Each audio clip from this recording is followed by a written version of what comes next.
Go.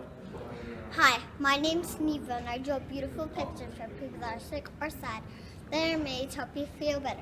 The pictures are for $10. Every picture you buy, donate one to a Wounded Warrior veteran. If you'd like to buy them, please give me some time.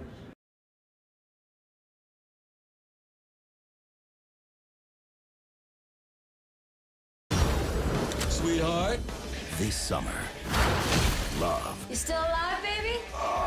gets lethal. Hey, John. Hey, Bill. Are you all right? Yeah. Have a good night.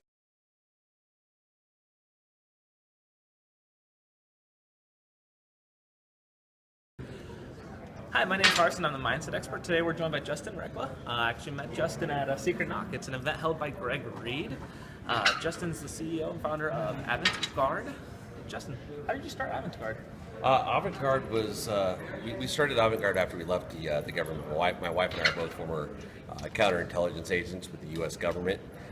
We got bit by the entrepreneur bug, and we set out to help change the world with our knowledge, and the people that we came across were business owners that were getting taken by people, and they were losing money because they were getting involved with the wrong people. And so Avent-Guard was actually designed to help protect business owners from getting involved with the wrong people, to make sure that the people you are getting involved with are who they say they are and can actually do what they say they can do. Absolutely. So you mentioned that you started it with your wife, so it's kind of like a common movie, Mr. Smith, right? A lot of people joke about that. Oh, you guys are the real world Mr. and Mrs. Smith. Yeah. So how'd you come up with the name Avent-Guard?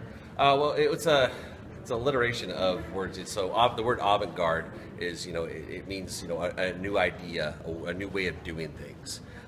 So we found it very fitting to play on that word of avant-garde, new idea, then avant-garde. We kind of protect people, so guarding people. And then also my daughter's name is Neva, and Avent, A-V-E-N, is her name backwards. Oh, awesome. That's interesting.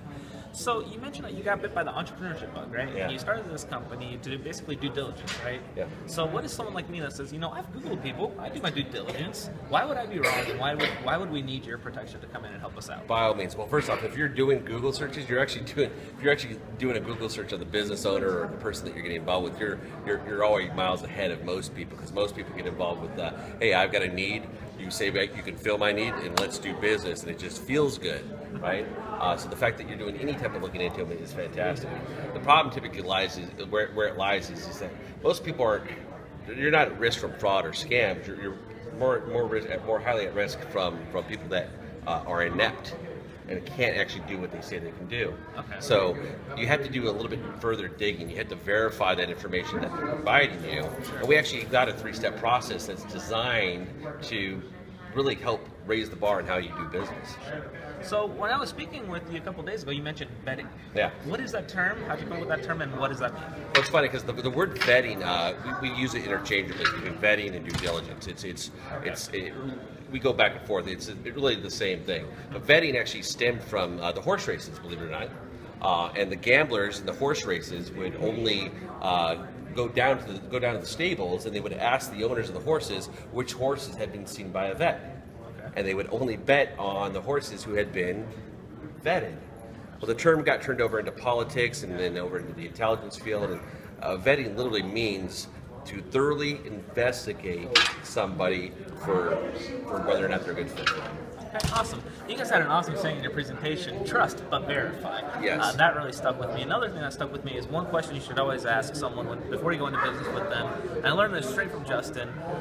When you're talking to someone, ask them, how do I do my due diligence on you? And pay attention to not only the way they answer the question, their answers to the question, their reaction, and do you have anything else to add? Well, the important thing to remember is that before you get involved with anybody, whether it's a friend or a service provider, a partner, or an investor, remember that the onus is actually on them to provide you with the information to make you feel comfortable with them before you sign any type of agreements. And you have to move beyond what we call the I love you, you love me conversations, right? You have to move beyond the whole I like this person.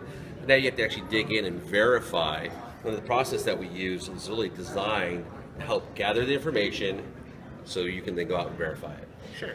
So now, let's say I have an issue and I want to do my due diligence on a business partner, a potential business partner.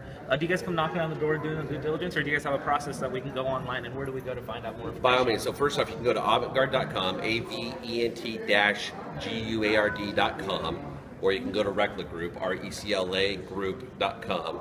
And we work at multiple levels. We got programs that are designed for the do-it-yourselfers, the people that really want to learn how to implement the process themselves, to where we come in, we provide some training. If you don't want to implement a full process, which we always advocate for, but if you just want to buy the drink and you just want us to look into individuals for you, we do that. And then we work with our higher end clients to where they literally bring us into the organization and we serve as their corporate counterintelligence team. Fantastic. Last question here for the day. Your daughter Neva, who was at the beginning of the video, she mentioned she has a business. Yes. You mentioned she has multiple businesses. This is their third business. Third business. So what made you teach her the principles of entrepreneurship? Why are you wanting her to go into that field? Well, when I left government, I knew nothing about business, and we found CEO Space. Okay. Right? And we found CEO Space because people at CEO Space are actually doing business. It's a great place to come and get an education. And our business actually came out of CEO Space. We actually started off to be corporate trainers. Oh, okay. We didn't want to do due diligence. We were like, no, we're done looking into people. When we got here, people were like, no, you need to do this for us. We're getting taken. You need to protect us. And so we brought her. She's been here since she was 2 years old. Fantastic. And she's on her third business. And the reason for that is that when she grows up, she won't have any of the issues. I mean, she's 5 and she's closing sales at the age of 5. So, I mean, she made $200 this week, and she's 5 years old, and so she'll never have any issue being able to build anything great for herself. And the beautiful thing about it is that whenever she does something, she does it because she wants to help. She wants to give back. And she's not doing anything just for the money. She's doing it because she wants to help, and we're teaching her how, by contributing something good and helping out, you'll make more than enough money in your life. Absolutely. So real quick, I want to wrap it up. Neva's website is going to be attached on the bottom of this video, as well as all of Justin's information and his company's website. I want to thank you guys, and I wish you guys a great rest of your day. Thanks so much.